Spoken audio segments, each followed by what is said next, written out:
ಸಂವಿಧಾನ ಭಕ್ತರು ಅಂತ ಹೇಳ್ಕೊಳ್ತೀರಿ, ಆಮೇಲೆ ಎಲ್ಲವೂ ಸಂವಿಧಾನದ ವಿರುದ್ಧವಾಗಿ ನಡ್ಕೊಂಡು ಹೋಗ್ತೀರಿ. ಅಮಿತ್ ಶಾ ವಿರುದ್ಧ ಪ್ರತಿಭಟನೆ ಮಾಡ್ಬೇಕಾದ್ರೆ ಅನ್ಪಾರ್ಲಿಮೆಂಟ್ಲಿ ಭಾಷೆ ಬಳಸಿದ್ರಿ. ಏನೇನು ಶಬ್ದಗಳದು? ಅವ್ರ ಮೇಲೆ ಈ ಸರ್ಕಾರ ಕೇಸ್ ಹಾಕ್ತಾ?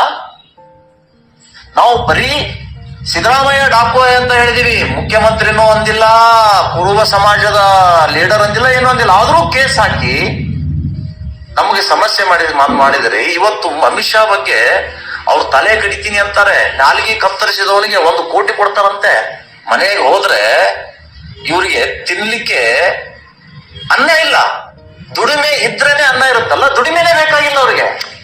ಎಲ್ಲ ಸಾಕಷ್ಟಿದೆ, ಎಲ್ಲರಿಗೂ ಸಾಕಷ್ಟಿದೆ. ನಾ ದಲಿತರಂತ ಹೇಳಿಲ್ಲ. ಅಂಬೇಡ್ಕರ್ ಪರ ಹೋರಾಟ ಮಾಡಿದಂತವ್ರು ಅಂತ ಹೇಳಿದೀನಿ. ನಾನು ದಲಿತ ಅಂತ ಎಲ್ಲಿ ಶಬ್ದ ಬಳಸಿಲ್ಲ. ನೀವು ಕನ್ಫ್ಯೂಸ್ ಆಗಿ ನಮಗೆ ಕ್ವಶನ್ಸ್ ಮಾಡಬೇಡ್ರಿ.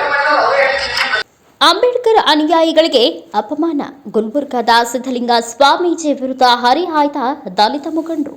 ಡಾಕ್ಟರ್ ಅಂಬೇಡ್ಕರ್ ಪರ ಹೋರಾಡುವ ಜನರ ಮನೆಯಲ್ಲಿ ತಿನ್ನೋಕೆ ಅನ್ನ ಇಲ್ಲ, ಅವರಿಗೆ ಗತಿ ಇಲ್ಲ ಎಂದು ಗುಲ್ಬರ್ಗಾದಲ್ಲಿ ಸಿದ್ಧಲಿಂಗ ಸ್ವಾಮೀಜಿ ಹೇಳಿಕೆ ಖಂಡಿಸಿ ಗೋಕಾಕ್ದಲ್ಲಿ ದಲಿತ ಸಂಘಟನೆ ಮುಖಂಡರು ಆಕ್ರೋಶ ವ್ಯಕ್ತಪಡಿಸಿದ್ದಾರೆ.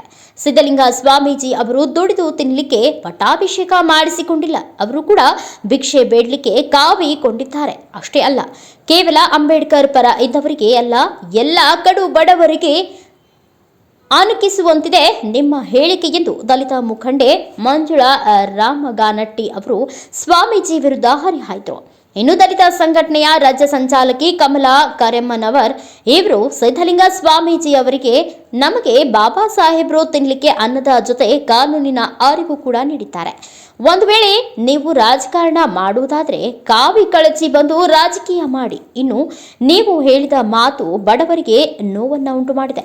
ನೀವು ಹೊಟ್ಟೆಗಾಗಿ ಕಾವಿ ತೊಟ್ಟು ಭಿಕ್ಷೆ ಬೇಡುತ್ತಿದ್ದೀರಿ, ಆ ಗತಿ ನಮಗೆ ಬಂದಿಲ್ಲ. ಆಡಿದ ಮಾತನ್ನ ವಾಪಸ್ ತೆಗೆದುಕೊಳ್ಳುವಂತೆ ಮಾಧ್ಯಮದ ಮೂಲಕ ಎಚ್ಚರಿಕೆ ನೀಡಿದರು. ನಿನಗೆಲ್ಲಾದ್ರೂ ಅಮಿತ್ ಶಾ ದುಡ್ಡು ಕೊಟ್ಟಿರ್ಬೇಕು ಹಿಂಗೆ ಹೇಳಂತ ಹೇಳಿ ಈ ಮಾತು ನೀ ಹಿಂತುಗೋ. ಈ ದಲಿತರ ಯಾವಾಗಿದ್ರು ಬಾಬಾ ಸಾಹೇಬ್ರ ಅನುಯಾಯಿಗಳನ್ನ ನಾವು ನವರಂಗಿ ನಾಟಕ ಮಾಡುವಂಥ ಅವಶ್ಯಕತೆಯೂ ನಮಗಿಲ್ಲ. ಯಾಕಂದ್ರೆ ನಾವು ಕಾನೂನುಬದ್ಧವಾಗಿ ಅದು ಸಂವಿಧಾನದಲ್ಲಿ ಇರ್ತಕ್ಕಂಥ ಹಕ್ಕು ನಮಗೈತಿ, ಅದನ್ನು ಕೇಳುವಂಥ ಪವರು ನಮ್ಮಲ್ಲಿ ಐತಿ. ದಯಮಾಡಿ ನೀ ರಾಜಕೀಯ ಮಾಡಾವಿದ್ದೆ ಅಂದ್ರೆ ಇದಕ್ಕೆ ಅವಮಾನ ಮಾಡಬೇಡ. ಇರ್ತಕ್ಕಂಥ ಎಲ್ಲ ಸ್ವಾಮಿಗಳಿಗೂ ನಿನ್ನೊಂದು ಅವಮಾನ ಆಗೋದು ಬೇಡ. ದಯಮಾಡಿ ನೀ ಏನು ಮಾತಾಡ್ತಕ್ಕಂಥ ಮಾತನ್ನು ಹಿಂಗೆ ತಗೋದಿದ್ರೆ ಇಡೀ ರಾಜ್ಯಾದ್ಯಂತ ನಮ್ಮ ದಲಿತ ಸಂಘಟನೆ ಪರ ಎಷ್ಟೆಷ್ಟು ನಾವು ಅಂಬೇಡ್ಕರ್ ಅನುಯಾಯಿಗಳದು ಏನು ಇವತ್ತು ಶೋಷಿತರು ಇರ್ಬೋದು, ಹಿಂದುಳಿದ ವರ್ಗ ಸಮಾಜದ ಎಲ್ಲ ಸಮಾಜದ ಇವತ್ತು ನಾಯಕರು ನಾವು ನಿನಗೆ ಹೊಳ್ಳಿ ಇದಕ್ಕೆ ಉತ್ತರ ಕೊಡ್ಬೇಕಾಗ್ತೈತಿ. ದಯಮಾಡಿ ಮಾತು ಹಿಂದೆ ತಗೋ ಸ್ವಾಮಿ. ದಲಿತರು ಯಾಕಪ್ಪ ಅಂತಂದ್ರೆ ಅಂಬೇಡ್ಕರ್ ಅನುಯಾಯಿಗಳಿಗೆ ನೀವು ತಿನ್ಲಿಕ್ಕೆ ಅನ್ನ ಇಲ್ಲ ಅಂತಂದ್ರೆ ನೀ ನಿನ್ನ ಮನೆಯಿಂದ ಕೊಡೋದಿಲ್ಲ ಸಿದ್ಧಲಿಂಗ ಸ್ವಾಮಿ. ನಮ್ಗೆ ಬಾಬಾ ಸಾಹೇಬ್ರು ತಿನ್ನಕ್ಕೆ ಅನ್ನನೂ ಕೊಟ್ಟಿದ್ದಾರೆ. ಸಂವಿಧಾನದಾಗ ಕಾನೂನು ಏನೈತಪ್ಪ ಅನ್ನೋದನ್ನು ಹೇಳಿ ಕೊಟ್ಟಿದ್ದಾರೆ. ನೀ ಏನು ಹೇಳೋ ಅವಶ್ಯಕತೆ ನಮಗಿಲ್ಲ. ನೀ ಹೇಳುವಂಥ ಮಾತು ಮಾನ್ಯ ಸಿದ್ಧಲಿಂಗ ಸ್ವಾಮಿಗಳ ನೀವು ಹೇಳುವಂಥ ಮಾತು ಹೆಂಗೈತಂದ್ರೆ ಇವತ್ತು ಪ್ರತಿಯೊಬ್ಬ ಕಡ ಬಡವರಿಗೆ ನೋವಾಗುವಂಥ ವಿಷಯ ಇದೆ. ಸಿದ್ಧಲಿಂಗ ಸ್ವಾಮಿ ನೀ ನಾನು ರಾಜಕೀಯ ಮಾಡೋದಾದ್ರೆ ದಯಮಾಡಿ ಅದನ್ನು ನೀನು ಹಾಕ್ಕೊಂಡಂಥ ಕಾವಿ ಕಳೆದಿಟ್ಟಿಂದ ನೀ ಬಾ. ಏನು ರಾಜಕೀಯ ಮಾಡಾವಿತ್ತಂದ್ರೆ ನೀ ಬಡವ್ರಿಗೆ ಅನ್ನ ಇಲ್ಲ ಇದಿಲ್ಲ ಅಂತ ಹೇಳವ್ ನೀನು ನಿನ್ನ ಮನೆಯಿಂದ ಕೊಟ್ಟು ನಡೆಸೋದಿಲ್ಲ. ಸ್ವಾಮಿಗಳ ದಯಮಾಡಿ ಈ ಮಾತನ್ನು ನೀವು ಹಿಂದೆ ತಗೊಳ್ಳಿ. ಇನ್ನೊಂದು ಮಾತು ಹೇಳಕ್ಕೆ ಬಯಸ್ತೀನಿ ಮೀಡಿಯಾದವ್ರ ಮುಖಾಂತರ ನಿನಗೆ ತಿನ್ನಕ್ಕೆ ಹೋಳಿ ಇಲ್ಲಾರಕ್ಕಾಗಿ ನೀ ಕಾವಿ ಹಾಕಿ ಇವತ್ತು ಮನೆಗೆ ಭಿಕ್ಷೆ ನೀ ಬೆಡ್ಕೊತ ಅಡ್ಡಾಡತ್ತಿ. ಆ ಗತಿ ನಮಗೇನಿಲ್ಲ. ದಯಮಾಡಿ ಆ ಮಾತನ್ನ ಹೊಳ್ತುಗೋ. ತಿನ್ನಕ್ಕೆ ಅನ್ನ ಇಲ್ಲ ಅಂತ ಹೇಳೋದು ಸ್ವಾಮಿಗಳ ಬಾಯಲ್ಲಿ ಬರುವಂಥ ಮಾತಲ್ಲ ಇದು. ಯಾಕಂತಂದ್ರೆ ಸಾಕಷ್ಟು ಇನ್ನು ಭಾರತ ದೇಶದೊಳಗೆ ಕಡು ಬಡವರಿದ್ದಾರೆ, ಒಂದು ಹೊತ್ತಿನ ಊಟಕ್ಕೂ ಗತಿ ಇಲ್ಲದಂಥ ವ್ಯಕ್ತಿಗಳಿದ್ದಾರೆ. ಅವರನ್ನು ಅಣಕಿಸಿದಂಥ ಶಬ್ದ ಈ ಸ್ವಾಮಿಗಳ ಮೈ ಮೇಲೆ ಬರ್ತದೆ ರೀ.